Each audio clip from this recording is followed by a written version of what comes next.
Puji nama Tuhan, salam sejahtera dalam kasih Tuhan Yesus Kristus kepada seluruh jemaat GPDI El Shaddai yang saya kasihi. Kita kembali merenungkan renungan 79 pada saat ini. Kita sampai Yeremia 32 sampai 33. Tetapi saya akan membaca saja di dalam Yeremia 33, sebetulnya ayat 1 sampai 13, tapi terlalu panjang. Saya akan membaca saja ayat yang ketiga. Demikian bunyi firman Tuhan.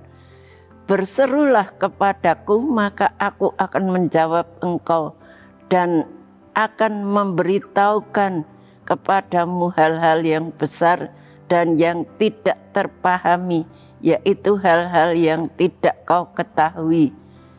Saya beri tema firman Tuhan, berseru kepada Tuhan. Berseru kepada Tuhan.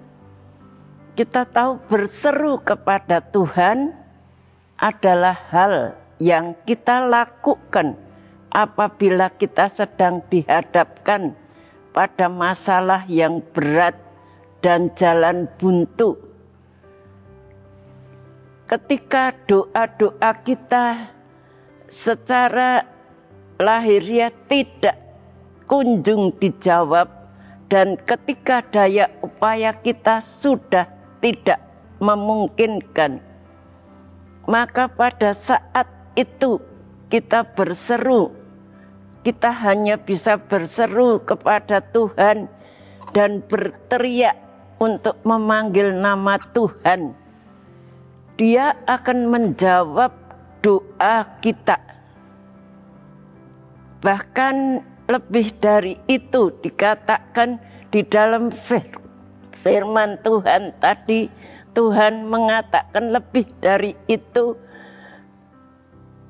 Tuhan akan memberikan kepada kita di dalam 1 Korintus 2 ayat 9 dikatakan, apa yang tidak pernah dilihat oleh mata dan tidak pernah didengar oleh telinga dan yang tidak pernah timbul di dalam hati manusia, semua yang disediakan Allah untuk mereka yang mengasihi Dia.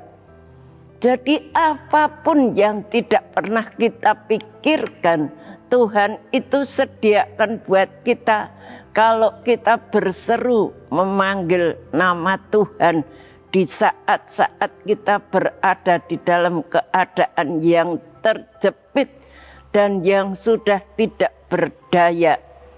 Kalau kita melihat Bartimeus, dia adalah seorang miskin yang buta.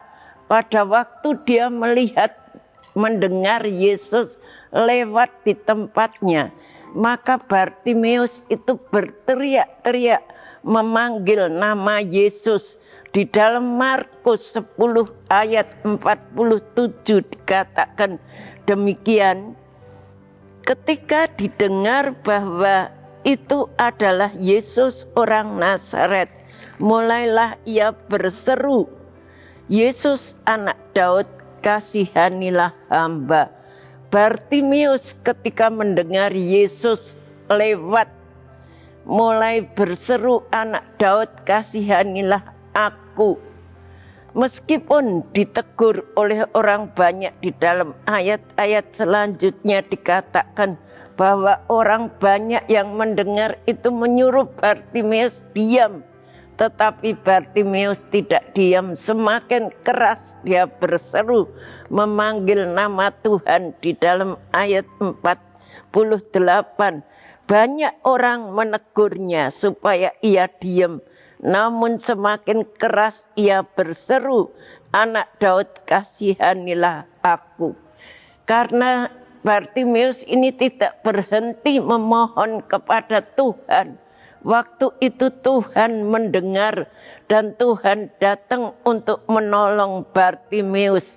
Di dalam ayat yang ke-52 dikatakan, Lalu kata Yesus kepadanya, pergilah, imanmu telah menyelamatkan engkau. Pada saat itu juga pulihlah ia. Lalu ia mengikut Yesus dalam perjalanannya. Kita melihat Bartimeus ini tidak berhenti berseru meskipun dilarang oleh orang banyak. Tetapi karena dia menghadapi masalah yang mendesak, yaitu dia buta, dia ingin melihat. Maka dia terus berseru kepada Tuhan. Dan Tuhan memberikan pertolongan kepada Bartimeus karena dia terus berseru. Juga Daud sebelum menjadi raja, Daud itu hidupnya diwarnai dengan penderitaan yang disebabkan oleh orang-orang yang terdekatnya. Salah satunya adalah Raja Saul yang menjadi mertuanya. Tetapi kita melihat Raja Saul pada saat itu dia begitu benci kepada Daud. Dia tidak senang kepada Daud dalam penderitaannya yang disebabkan itu semuanya.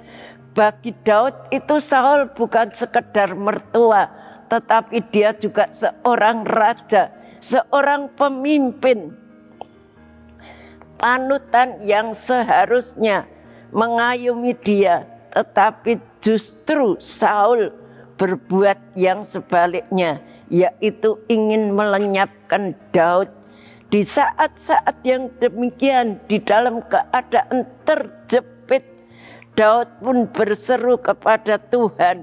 Di dalam Mazmur 57 ayat yang ketiga, kita melihat Mazmur 57 ayat yang ketiga.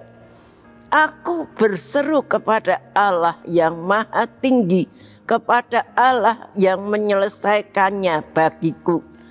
Daud itu berseru bukan kepada manusia, tetapi dia berseru kepada Allah yang senantiasa memberikan pertolongan, menyelesaikan semua masalah bagi Daud. Sebab itu saudara-saudara yang saya kasihi, kalau kita sedang berada dalam beban yang berat, datanglah kepada Tuhan. Firman Tuhan berkata di dalam Injil Matius 28 ayat 11, marilah kepadaku, hai kamu yang berbeban berat, datanglah kepada Tuhan, Tuhan akan memberikan kelegaan. Kita tahu kalau kita datang kepada Tuhan, Tuhan tidak pernah mengecewakan kita. Tuhan selalu memberi pertolongan kepada kita. Juga di dalam Mazmur 50 ayat yang ke-15 dikatakan demikian. Berserulah kepadaku pada waktu kesesakan, aku akan meluputkan engkau dan engkau akan memuliakan aku. Daud mengajar kepada kita di dalam kesesakan, kita berseru kepada Tuhan. Tuhan akan mendengar doa kita dan Tuhan akan memberi kepada kita kelegaan. Bapak, Ibu, Saudara sekalian jemaat GPDI El Shaddai yang dikasihi oleh Tuhan. Kita tahu dalam hidup ini kita tidak luput dari masalah-masalah. Kadang-kadang masalah-masalah yang tidak bisa kita cerita kepada manusia. Dan masalah yang tidak bisa ditolong oleh manusia. Dalam keadaan yang sedemikian ini, kita mempunyai satu jalan. Firman Tuhan mengatakan, berserulah kepadaku, maka aku akan menjawab engkau dan memberitahukan kepadamu hal-hal yang besar yang tidak terpahami, yaitu hal-hal yang tidak kamu ketahui. Biarlah Bapak, Ibu, Saudara sekalian, kita bersyukur kita punya Allah yang luar biasa, Allah yang hidup, yang selalu mendengar doa kita. Kita tidak perlu takut walaupun kita jauh dari manusia, tetapi Tuhan itu selalu dekat kepada kita. Sekian firman Tuhan, mari kita sama-sama berdoa. Allah Bapa yang ada di dalam surga, kami mengucapkan syukur. Kami mempunyai Allah yang hidup, yang senantiasa mendengar cerita doa kami di saat-saat kami menghadapi jalan yang buntu. Terima kasih ya Tuhan, Engkau memberkati Tuhan seluruh jemaat GPDI El Shaddai dalam kehidupan mereka, usaha pekerjaan mereka, rumah tangga mereka. Engkau memberkati Tuhan. Terima kasih, kami mengucapkan syukur kepada Tuhan atas kemurahan Tuhan bagi pemulihan dari yang sakit kanker yang dialami oleh seorang ibu. Tuhan, Engkau tolong kami semuanya, kasihanilah kasih karunia dan damai sejahtera dari Allah Bapa kita dan dari Tuhan Yesus Kristus menyertai jemaat GPDI El Shaddai dan setiap orang yang dikuduskan dalam Kristus Yesus dan yang dipanggil menjadi orang-orang kudus, dengan semua orang di segala tempat yang berseru kepada nama Tuhan Yesus Kristus. Terima kasih Tuhan. Pemulihan, kami berdoa untuk pemulihan keluarga, pemulihan kesehatan mereka, pemulihan usaha dan pekerjaan mereka. Kalau ada yang menghadapi buntu dalam usahanya, Engkau bukakan jalan, Engkau berkati. Terima kasih, kami juga berdoa untuk bangsa dan negara Indonesia ini Tuhan. Selamatkan bangsa Indonesia dan Engkau tolong Tuhan negara Indonesia ini. Jadikan bangsa Indonesia ini menjadi bangsa yang takut kepadamu, yang mengasihi Engkau. Juga memberkati negara ini supaya negara ini semakin makmur Tuhan. Engkau tolong pimpinan negara ini. Bapak Jokowi Tuhan, Engkau berikan hikmat yang bertambah-tambah. Terima kasih kami boleh melihat negara Indonesia ini semakin maju dan nama Engkau saja dipermuliakan. Dalam nama Tuhan Yesus Kristus kami berdoa. Amin.